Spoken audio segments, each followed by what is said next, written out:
Hi, and welcome to the show. Rate and review at kevinmd.com/rate. Subscribe at kevinmd.com/podcast. Today in the show, we have Kyle Clausen. He's a physician contract attorney. His Kevin MD article is titled Negotiating a Raise with the Right Compensation Data. Kyle, welcome to the show. Appreciate you having me. So we'll get into your article in a little bit. First off, briefly share your story and journey to where you are today.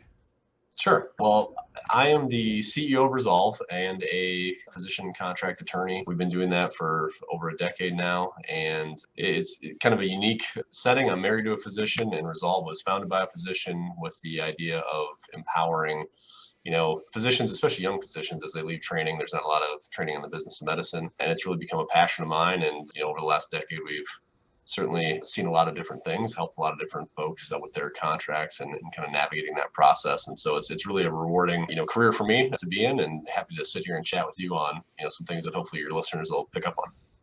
And as you know, young physicians and physicians in training don't really have a lot of training when it comes to the business side of medicine, negotiating contracts and things like that.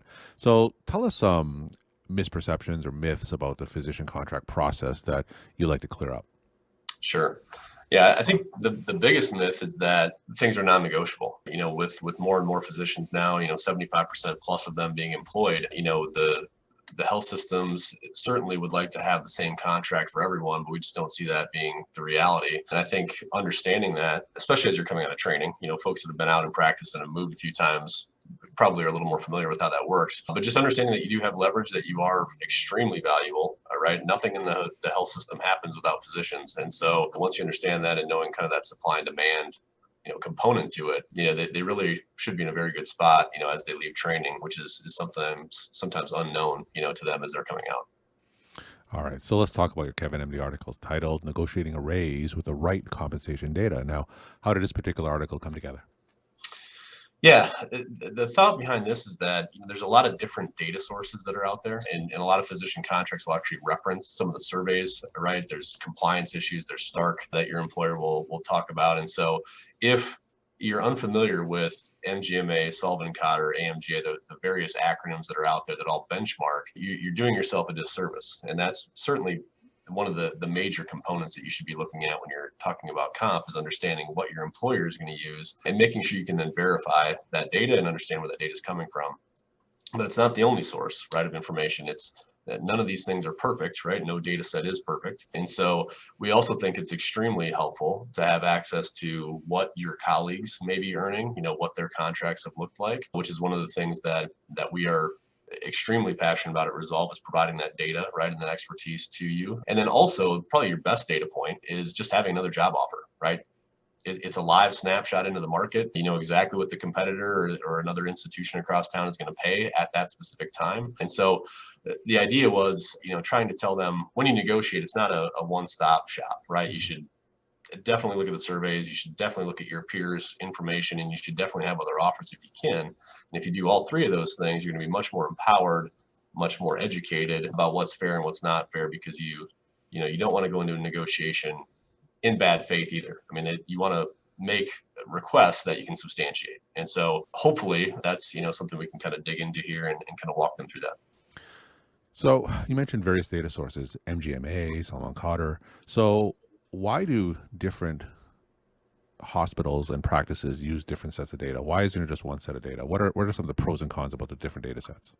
Yeah, well, there's different organizations submitting, right, to each of these. And, some are more private practice, some are more bills and health systems. We see a lot of employers now using some type of blended rate because of that. They'll try to blend, two or three to find out what a salary should look like, what a conversion factor on a work RVU should look like. Again, data is only as good as what's being input, right, into the system. And so some of the reasons that we don't feel like you should lean 100% on those is because they're not being submitted by physicians. First of all, they're being submitted by organizations. Some of the surveys won't provide their data to individual physicians, which I think is a problem in and of itself. And so having some transparency into that is really important. Making sure you can get your hands on as much of that information is important. And we don't think there's a right or wrong, survey to use. We think you should have as much information as possible when you're negotiating. So you mentioned that a lot of these survey data isn't in the hands of physicians. So let's say as physicians looking at prospective jobs, what are some steps they can take in terms of getting that data? Yeah. Well, if you use a service like Resolves, we're going to provide you with a lot of that access. You can, if you're in training, also go to your residency program director. They may have access to a survey. You can certainly look online, right? And not that those are compliant. There's licensing issues there, but you may be able to find and source some of that, through forums and things of that nature. You can also reach out directly and maybe try to purchase that. Usually that's Hmm. cost prohibitive. It's going to be much more efficient for you to utilize a consultant or an attorney that has access to that data, for you as part of that process. So just give us a sense, if a first physician were interested in purchasing that data, what kind of numbers are we talking about? Yeah, I mean, I think you're looking somewhere between 5 and 15,000. I mean, it's a fairly large number, Hmm. and so you can certainly find it in more cost-effective ways. Sure. So when a physician's looking at a job and it advertises X amount of dollars, right? So what Yeah. are the components that go into a compensation? What should a physician look out for other than just a simple dollar value? Yeah, we think base compensation is obviously really important. Most contracts that you're going to come into, play with have that. Most are also going to have some type of production component to them, meaning based on the work RVU level that you hit or based on a collection number that comes in, they're going to have a percentage of collections that they're going to pay you and or a conversion factor, a dollar amount per work RVU that they're going to pay. We feel like you should be evaluating the total comp, right, based on what you can potentially produce rather than just looking at one of those buckets at a time. Other things, though, certainly have value, right, aside from just what you're being paid. Tail coverage, for example, has a absolute value to it. If they're not going to provide tail coverage when you leave, oftentimes that's valued at as much or more than a signing bonus. For some specialties like OBGYN, that can be a six-figure number on tail. And so all of those things have value points. Obviously, retirement contributions, right? If they have health insurance and how good that is comes into play. And so again, we think that as you take a look at your comp, as you take a look at your benefits, evaluating the whole picture is really important. Aside from the fact of, is this a good fit for you Mhm. geographically? How are the colleagues there? Does it have the type of role that you want? Is there advancement for you if you're in academics? All those things have value as well. What about currently employed physicians? Can they use compensation data to negotiate an increase in their current pay? Absolutely. Yeah.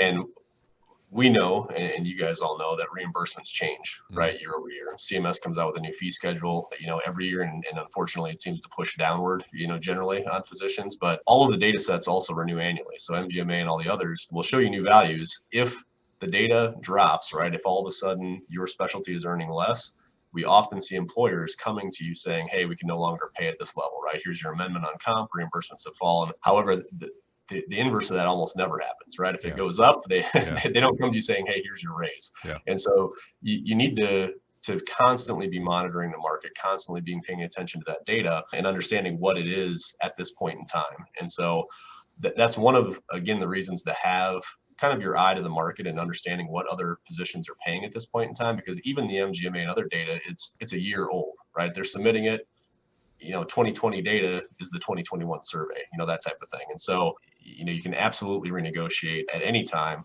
It is helpful if you're currently employed to have your own data, right? Have your production numbers, understand what you've done, understand the value that you brought to the organization. You can often make great arguments for yourself that you wouldn't have as a new hire. And so you need to utilize all that together. So, short of hiring an attorney like yourself or a company, so what are some ways that physicians themselves can advocate for themselves when it comes specific to pay, like in terms of preparing for negotiation? Is there anything they can do, or do you just recommend that they hire an attorney and just let attorneys take care of it?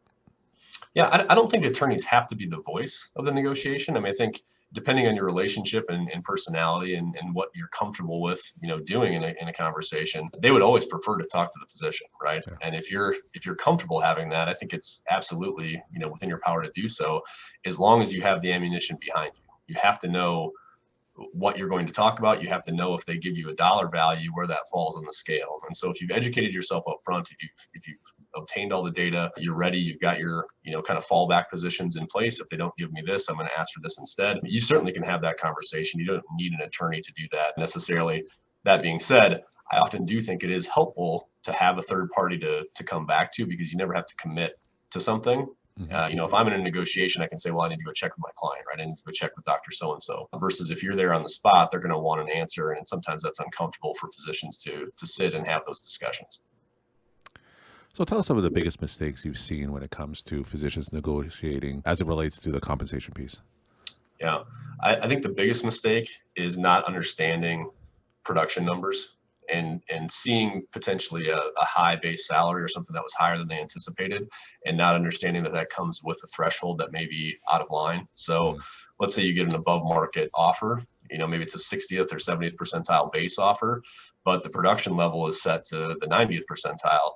You're really going to be in a position where if there's that volume, if it is a really busy practice, you're going to be costing yourself more, right, by taking that high guarantee than you would have if you just set both at the 50th. And so understanding that math and the logic that's going into the comp model is really probably the biggest mistake that we see people make, in the compensation piece. And you said that everything's negotiable. So when it comes to compensation, so in general, like, what have you seen in terms of that type of flexibility? And are there different settings that would make compensation more or less flexible?